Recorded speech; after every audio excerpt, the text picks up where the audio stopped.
ఆంధ్రప్రదేశ్కి ఒక చరిత్రాత్మకమైన ఘట్టం.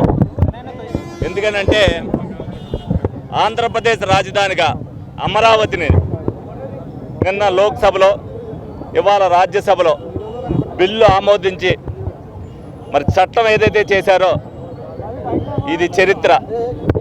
ఈ చరిత్రకి కారకుడు మా నాయకుడు చంద్రబాబు నాయుడు గారు.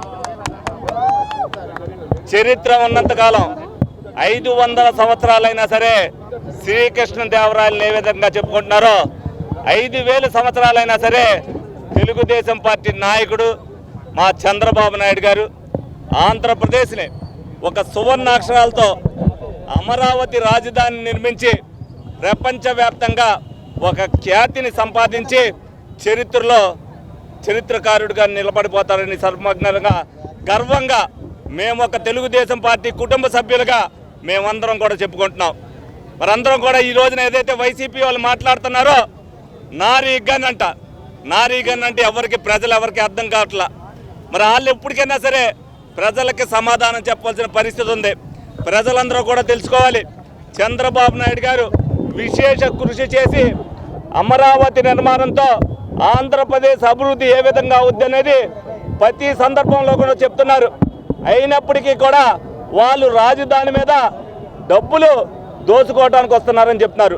డబ్బులు దోచుకోవడానికి కాదు, ఆదాయాన్ని సృష్టించడానికి రాజధాని నిర్మాణం జరుగుతుందనేది 33,000 ఎకరాలు, అందులో ఒక అంగుళం కూడా కొనుక్కోకుండా రైతులు ఏదైతే స్వచ్ఛందంగా ఇచ్చారో అది ఎవరికి ఆంధ్రప్రదేశ్ ప్రజల కోసం ఇచ్చిన త్యాగం అనేది ప్రతి ఒక్కరు కూడా గుర్తుంచుకోవాలి. ఈ సందర్భంగా ప్రజలందరినీ కోరుకునేది ఒకటే, వైసీపీ అనేది రాజకీయ పార్టీ కాదనేది నిన్నటితో తెలిసిపోయింది.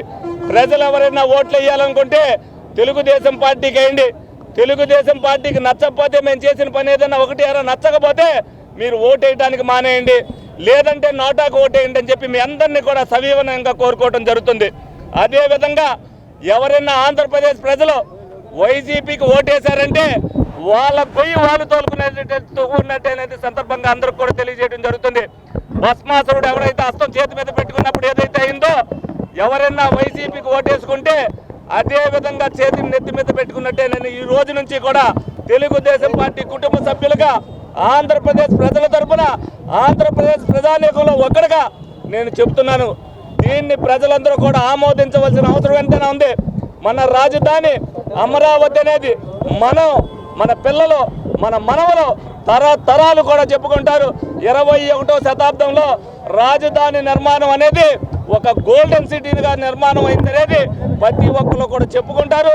ఈ చరిత్ర కొన్ని వేల సంవత్సరాలు నిలబడి ఉంటుందని చెప్పి ఈ సందర్భంగా మీ అందరూ కూడా తెలియజేయడం జరుగుతుంది. మరి అమరావతిని చట్టబద్ధత తీసుకొచ్చినటువంటి రోజు, మరి ఈ చట్టబద్ధత తీసుకొచ్చేందుకు మరి ఎంతోమంది సహకరించినట్టు ప్రతి ఒక్కరికి కూడా ప్రత్యేకంగా ధన్యవాదాలు తెలియజేస్తూ ఉన్నాను. ముఖ్యంగా మన ప్రధానమంత్రి నరేంద్ర మోడీ గారికి, అలాగే ముఖ్యంగా చారిత్రాత్మక విజయాన్ని సాధించినటువంటి మన గౌరవ ముఖ్యమంత్రి శ్రీ నారా చంద్రబాబు నాయుడు గారికి, అలాగే డిప్యూటీ సీఎం పవన్ కళ్యాణ్ గారికి ప్రత్యేకంగా నేను ధన్యవాదాలు తెలియజేస్తూ ఉన్నాను. ఎందుకంటే ఇది ప్రతి ఒక్క 5 కోట్ల ఆంధ్ర ప్రజలకి ఇది ఒక కలగా ఉన్నటువంటి ఈ రాజధానిని ఈరోజు చట్టబద్ధత తీసుకురావడం అనేది నిజంగా మనందరూ ఆంధ్ర రాష్ట్ర ప్రజలందరూ కూడా ఈరోజు ముక్త కంఠంతో అందరూ కూడా అశ్వద్వారాల మధ్య మరి మద్దతు తెలియజేయడం జరిగింది. 18 మంది ఎంపీలు ఈ రోజున మరి అక్కడ వాళ్ళు చర్చించి ఆమోదించి తెలియజేయడం జరిగింది.